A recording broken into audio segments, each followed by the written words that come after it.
আমি আজি আমাৰ অতি পুৰণি আৰু বিশ্বস্ত আমাৰ মিত্ৰ দল অসম গণ পৰিষদ দলৰ সন্মানীয় সভাপতি কাৰ্যকৰী সভাপতি সমন্বিতে অগপ দলৰ সন্মানীয় জ্যেষ্ঠ নেতৃবৰ্গ ভাৰতীয় জনতা পাৰ্টিৰ সন্মানীয় আমাৰ নেতৃবৰ্গ মাননীয় মুখ্যমন্ত্ৰী ডাঙৰীয়াৰ মাৰ্গদৰ্শনত আমি আজি একেলগে ভাৰতীয় জনতা পাৰ্টিৰ ৰাজ্যিক কাৰ্যালয়ত মিলিত হৈছোঁ।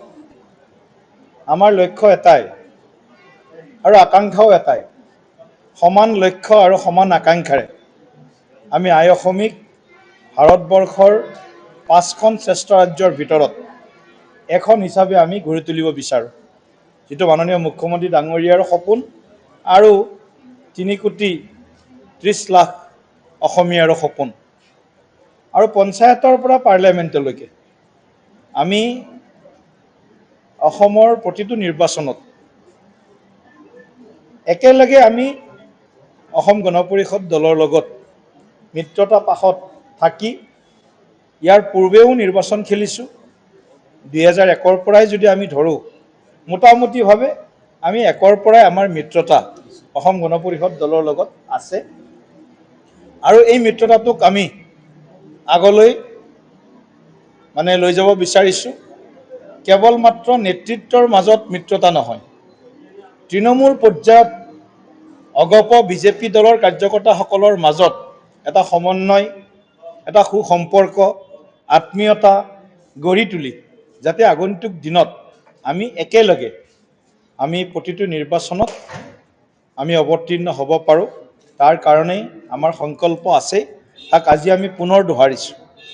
তাৰ লগে লগে আমি সমাগত পঞ্চায়ত নিৰ্বাচনটোক লৈ বিশেষভাৱে আজিৰ বৈঠকত আমি আলোচনা কৰিছোঁ আৰু এই বৈঠকত দুয়োটা দলৰ নেতৃবৰ্গ এটা সিদ্ধান্তত উপনীত হৈছে। মাননীয় মুখ্যমন্ত্ৰী ডাঙৰীয়াৰ যি আহ্বান আছিল, তেখেতৰ যি মাৰ্গদৰ্শন আছিল, এই আহ্বান আৰু মাৰ্গদৰ্শনত দুয়োটা দলে আমি পঞ্চায়ত নিৰ্বাচনটো এইবাৰ একেলগে খেলাৰ সিদ্ধান্ত গ্ৰহণ কৰিছোঁ।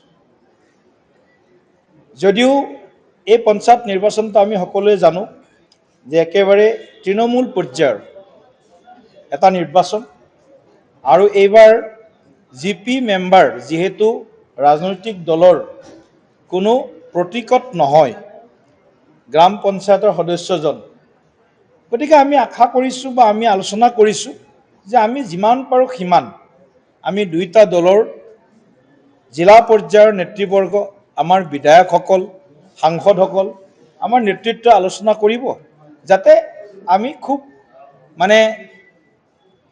কোনো ধৰণৰ ক'তো গেপ নথকাকৈ আমি যাতে জিপি মেম্বাৰসকলক বিশেষভাৱে আমি নিৰ্বাচিত কৰিব পাৰোঁ।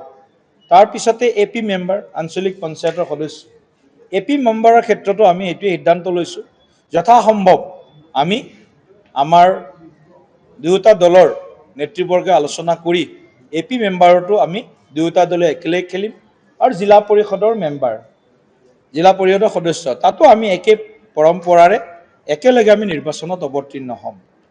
এই ক্ষেত্ৰত মাননীয় সভাপতি অতুল বৰা ডাঙৰীয়াই যিটো বক্তব্য ৰাখিছে, সেই একেখিনি বক্তব্যকে আকৌ এবাৰ মই দোহাৰিছোঁ যে আমি লোকসভা সমষ্টি অনুসৰি আমি একোজনকৈ অগপ দলৰ পৰা, একোজনকৈ ভাৰতীয় জনতা পাৰ্টিৰ পৰা জ্যেষ্ঠ নেতৃত্বক আমি দায়িত্ব অৰ্পণ কৰিম।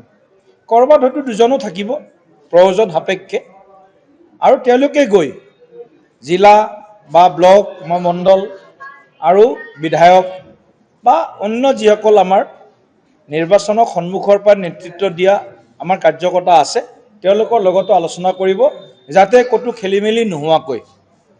ইমান ডাঙৰ নিৰ্বাচন, দুই এটা সৰু সুৰা খেলিমেলি থাকিবও পাৰি, কেতিয়াবা থাকিব পাৰে গতিকে সেইটো যিমান পাৰি সিমান কমাবৰ কাৰণে আমাৰ ফালৰ পৰা আমি চেষ্টা কৰিম।